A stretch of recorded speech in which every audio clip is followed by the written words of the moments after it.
today, we're not just delving into some abstract philosophy. No, we are examining a text where the stakes are absolute. We're looking at the grim mathematics that governs all conflict. This is the calculus of victory, straight from one of history's greatest military minds, Sun Tzu. And Sun Tzu opens with this undeniable truth. This isn't a game. It doesn't matter if we're talking about a nation, a business, or a personal cause. Conflict is a fundamental part of existence.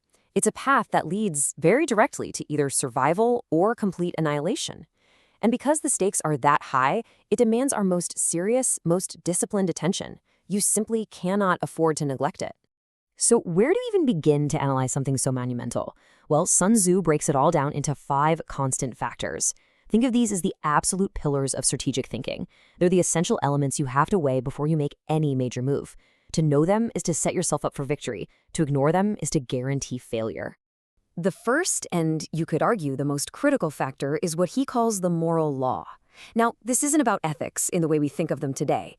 It's about a deep, almost unbreakable harmony between the leadership and the people.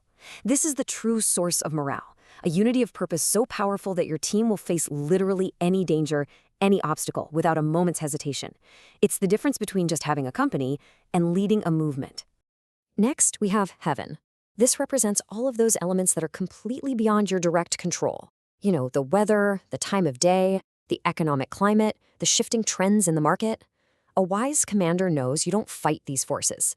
Instead, you understand them, you anticipate them, and you leverage them.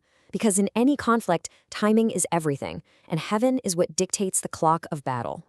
So, while heaven is the timing, earth is the stage itself. This factor covers the actual terrain, the physical ground, or even the digital landscape you're competing on. We're talking about distances you have to cross, the security of your position, the choke points of narrow passes versus the total vulnerability of open ground. The very geography of the battlefield, whether it's physical or virtual, holds the keys to life and death. And who is it that interprets heaven and earth? The commander. And what's really fascinating here is just how specific Sun Tzu gets. The leader has to have a balance of 5 key virtues. Wisdom, to see the right path. Sincerity, so people will trust you. Benevolence, to care for your people.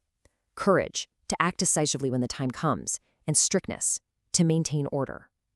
The character of the leader is, in itself, a weapon. And finally, we have method and discipline. Think of this as the engine of the army, the operating system of the entire organization. It's the logistics, the structure, the supply chain, the budget. How is the team organized? How are resources actually managed? And how are costs controlled? Because without this solid logistical backbone, even the most brilliant strategy from the most charismatic leader is just going to fall apart. Okay, so we have these 5 factors, but how does a commander actually use them? This is where Sun Tzu gets incredibly practical. He turns these big concepts into an analytical tool, a checklist of 7 questions designed to forecast the outcome before a single blow is ever struck. By asking these 7 questions with brutal honesty, a strategist compares their own side against the enemy. Who really has that greater unity, that moral law? Which side has the better leader? Who can better use the environment and the terrain to their advantage? Which side is more disciplined, stronger, better trained? And where are rewards and punishments applied with more consistency? The answers to these questions give you a cold, hard forecast of who is going to win and who is going to lose. But all of this analysis, all this careful calculation, it all serves a single, profound strategic principle. This is the pivot point where all that raw data gets transformed into decisive action.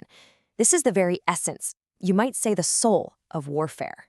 Let that sink in for a moment. All warfare is based on deception. Every calculation you make, every assessment of your own strength is ultimately aimed at one thing: manipulating your opponent's perception of reality. See, victory isn't found just in being stronger. It's found in making your opponent believe you are something you are not. And here's how that plays out tactically. It's a whole symphony of misdirection. When you're able to attack, you must seem unable. When you're moving your forces, you must seem inactive. You project weakness where you are actually strong.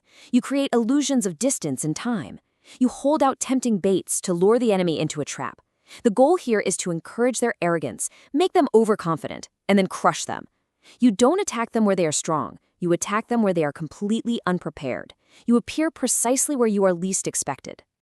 And this all builds to the ultimate lesson of this entire chapter. Sun Tzu's central argument is that the most important part of any conflict happens long before the two sides ever meet. It happens in the mind of the commander. The relationship here is direct, and it is absolutely inescapable. The general who runs through countless scenarios in his mind, who weighs the 5 factors, asks the 7 questions, and plans for every possibility, that is the one who will win. The one who does very little planning, who relies on hope, they will lose. Victory is not a product of luck or just brute force. It is the inevitable result of superior intellectual preparation. And so we're left with this final powerful idea. The battle is won or lost in the general's tent, or in the boardroom, or the campaign headquarters, long before it ever actually begins. It is through this meticulous process of calculation that the future isn't just predicted, it's decided. The question then isn't who is going to fight better. The real question is, who has calculated more?